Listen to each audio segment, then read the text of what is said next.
पिछले वीडियो में हमने 3 प्रकार के मूल अधिकार पढ़े थे। समानता का अधिकार, स्वतंत्रता का अधिकार और शोषण के विरुद्ध अधिकार। तो हमारे तीन प्रकार के मूल अधिकार और बच गए थे।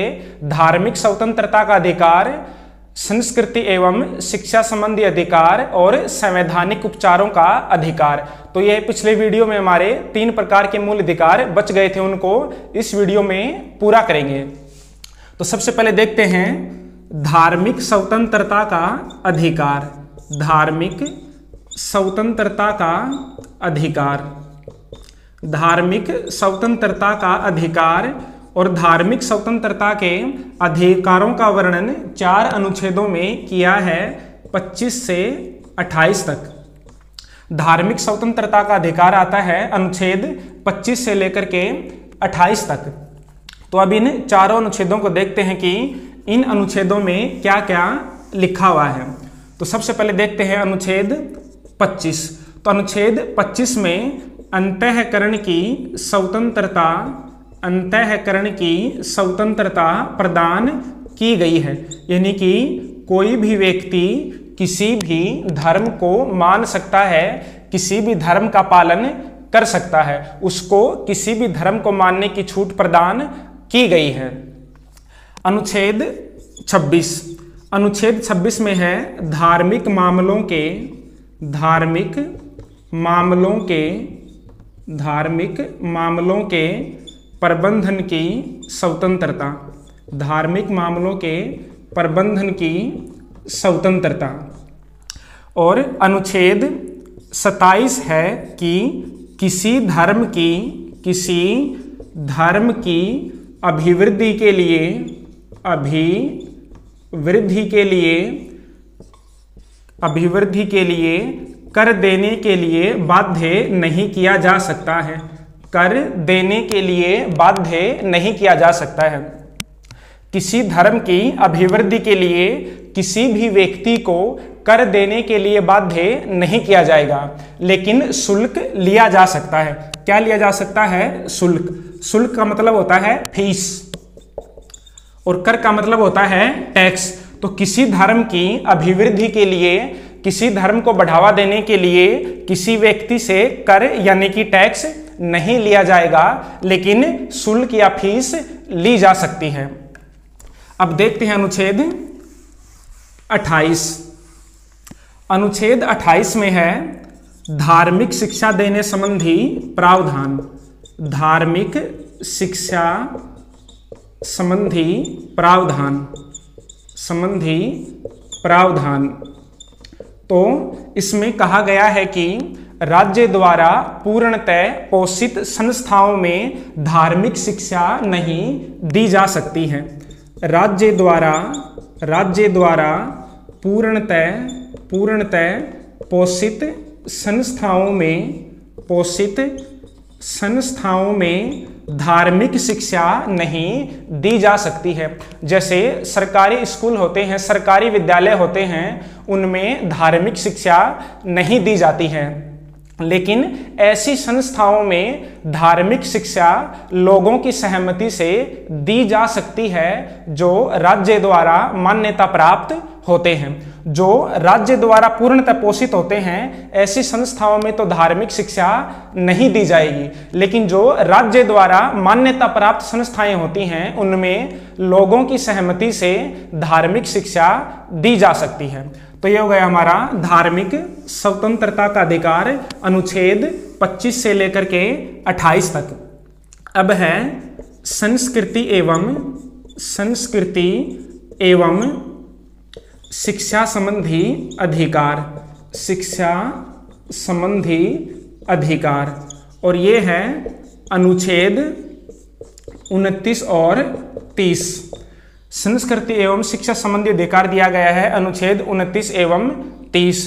तो अनुच्छेद 29 में कहा गया है कि नागरिकों के, नागरिकों के प्रत्येक वर्ग को, प्रत्येक वर्ग को अपनी भाषा, अपनी भाषा, लिपि एवं संस्कृति को बनाए रखने का अधिकार होगा। अनुच्छेद 29 में कहा गया है कि नागरिकों के प्रत्येक वर्ग को अपनी भाषा, लिपि और संस्कृति को बनाए रखने का अधिकार होगा। अब देखते हैं अनुच्छेद 30।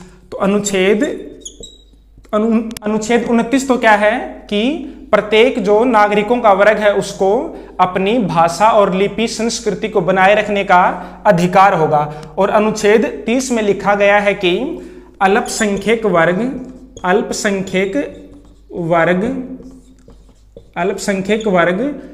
अपने लिए शिक्षण संस्थाओं की स्थापना कर सकेंगे। शिक्षण संस्थाओं की स्थापना कर सकेंगे और इन शिक्षण संस्थाओं में अल्पसंख्यक वर्ग के लिए 50% तक सीटें आरक्षित की जा सकती हैं। सीटें आरक्षित की जा सकती हैं। अनुच्छेद 30 में लिखा गया है कि अल्पसंख्यक वर्ग अपने लिए विशेष शिक्षण संस्थाओं की स्थापना कर सकता है और उन शिक्षण संस्थाओं में 50% सीटें अल्पसंख्यक वर्ग के लिए आरक्षित रहेंगी। तो यह हो गया हमारा संस्कृति एवं शिक्षा संबंधी अधिकार अनुच्छेद 29 और 30। अब एक अनुच्छेद है 31, अनुच्छेद 31। तो अनुच्छेद 31 अब निरस्त हो गया है। क्या हो गया है? निरस्त हो गया है या समाप्त हो गया है। अनुच्छेद 31 पहले एक मूल अधिकार था और इसमें संपत्ति का अधिकार दिया गया था। क्या दिया गया था? संपत्ति का अधिकार। और यह संपत्ति का अधिकार वर्तमान में समाप्त कर दिया गया है। और कब समाप्त किया गया था? 44वें संविधान संशोधन 1978 के द्वारा संपत्ति के अधिकार को मूल अधिकारों से हटा दिया गया है। और वर्तमान में जो संपत्ति का अधिकार है वह एक मूल अधिकार नहीं है बल्कि क्या है? एक कानूनी अधिकार है। तो इस प्रकार वर्तमान में अनुच्छेद 31 मूल अधिकारों में शामिल नहीं है, यानी कि संपत्ति का अधिकार एक मूल अधिकार नहीं है। अब हमारा अगला मूल अधिकार है संवैधानिक उपचारों का अधिकार। संवैधानिक उपचारों का अधिकार, संवैधानिक उपचारों का अधिकार, और यह है अनुच्छेद 32। संवैधानिक उपचारों का अधिकार किस में है? अनुच्छेद 32 में है। इसके अंतर्गत यदि किसी व्यक्ति के मूल अधिकारों का उल्लंघन होता है तो वह व्यक्ति सुप्रीम कोर्ट में जा सकता है। कहां पर जा सकता है? सुप्रीम कोर्ट में जा सकता है। और यानी कि सुप्रीम कोर्ट यानी कि उच्चतम न्यायालय या फिर इसको कहते हैं सर्वोच्च न्यायालय। तो यदि किसी व्यक्ति के मूल अधिकारों का उल्लंघन होता है तो वह व्यक्ति सर्वोच्च न्यायालय में जा सकता है और सर्वोच्च न्यायालय फिर उस व्यक्ति को उपचार प्रदान कराता है। सर्वोच्च न्यायालय अनुच्छेद 32 के अंतर्गत 5 प्रकार के रिट जारी करता है। 5 प्रकार के रिट जारी करता है। कितने प्रकार के रिट जारी करता है? 5 प्रकार के रिट जारी करता है। पहली है बंदी प्रत्यक्षीकरण। दूसरा है परमादेश। तीसरा है अधिकार परीक्षा। चौथा है प्रतिषेध और 5वां है उत्प्रेषण। जो अगर किसी व्यक्ति के मूल अधिकारों का उल्लंघन होता है तो सर्वोच्च न्यायालय उसके लिए 5 प्रकार की रिट जारी कर सकता है। कौन कौन सी हैं? बंदी प्रत्यक्षीकरण, दूसरी है परमादेश, तीसरी है अधिकार परीक्षा, चौथी है प्रतिषेध और 5वीं है उत्प्रेषण। बंदी प्रत्यक्षीकरण का मतलब होता है सशरीर प्रस्तुत करना, यानी कि शरीर सहित प्रस्तुत करना। यदि किसी व्यक्ति को अवैधानिक तरीके से अवैधानिक या गैर कानूनी तरीके से गिरफ्तार किया जाता है तो उस व्यक्ति के लिए सर्वोच्च न्यायालय बंदी प्रत्यक्षीकरण रिट जारी करता है। यानी कि सर्वोच्च न्यायालय आदेश देता है कि उस व्यक्ति को, यानी कि जिसको गैर कानूनी रूप से गिरफ्तार किया गया है, उस व्यक्ति को हमारे सामने शरीर सहित प्रस्तुत करो। उसको बोलते हैं बंदी प्रत्यक्षीकरण। दूसरा है परमादेश। तो परमादेश होता है यदि किसी सरकारी अधिकारी ने अपने कर्तव्य को पूरा नहीं किया है, अपने कार्य को पूरा नहीं किया है और कार्य को पूरा न करने के कारण किसी व्यक्ति के मूल अधिकारों का उल्लंघन होता है, तो न्यायालय उसके लिए परमादेश जारी करता है। तीसरा है अधिकार परीक्षा। यदि कोई सरकारी अधिकारी अपने अधिकार क्षेत्र से बाहर जाकर के कार्य करता है तो सुप्रीम कोर्ट द्वारा अधिकार परीक्षा रिट जारी की जाती है। परीक्षा का मतलब होता है पूछना, यानी कि सर्वोच्च न्यायालय पूछता है कि आपने किस अधिकार के अंतर्गत ऐसा किया है, यह आपका क्या अधिकार था, तो वो होती है अधिकार परीक्षा। चौथा है प्रतिषेध और पांचवा है उत्प्रेषण। क्या है? प्रतिषेध और उत्प्रेषण। प्रतिषेध और चौथा है प्रतिषेध और पांचवा है उत्प्रेषण। उत्प्रेषण। तो जो प्रतिषेध और उत्प्रेषण होता है, ये दोनों ही न्यायिक अधिकारियों के विरुद्ध जारी किए जाते हैं। न्यायिक अधिकारियों के विरुद्ध जारी किए जाते हैं। ये जो प्रतिषेध और उत्प्रेषण रिट होती है, यह सुप्रीम कोर्ट यानी कि सर्वोच्च न्यायालय, जो अधीनस्थ न्यायालय होते हैं, नीचे के न्यायालय होते हैं, उनके लिए जारी करता है।